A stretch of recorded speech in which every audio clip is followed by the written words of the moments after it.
আমার জন্মদিনের সকালটা শুরু হয়েছিল ঠিক এই রকমভাবে। And this is the best part of my birthday. আমি যখন ঘুম থেকে উঠে ছাদে যাই তখন দেখি প্রত্যেকটা বাড়িতেই কিন্তু ফ্ল্যাগ হোস্টিং হয়ে গেছে। আর নিচে এসে দেখি পিয়ানো ফিরে গেছে স্কুল থেকে। ভিডিওটা যে অনেক দিন আগের সেটা নিশ্চয়ই তোমরা দেখে বুঝতেই পারছো। আর এটা হলো কুট্টুস কাট্টুসের একটা কেক, যেটা আমি ভালো করে পরিষ্কার করে প্রপার প্লেসে রেখে নিজে স্নান করে ঠাকুরকে ধূপ দেখিয়ে নিয়েছিলাম।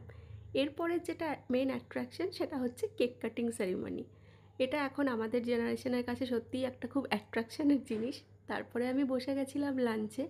লাঞ্চের যত রকম আইটেম তোমরা দেখছো এই সব কিছু আমার মা নিজের হাতে রেডি করেছে।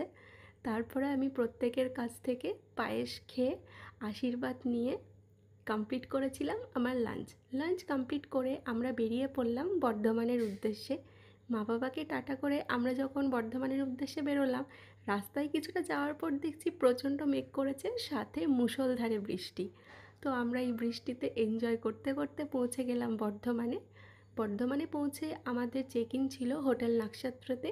তো রুমে গিয়ে ফ্রেশ হয়ে আমরা চলে এলাম বর্ধমানের আইনক্সে মুভি দেখতে। কী মুভি সেটা তো তোমরা নিশ্চয়ই দেখে বুঝতেই পারছো। মুভি দেখে আবার আমরা ফিরে গেলাম হোটেলে।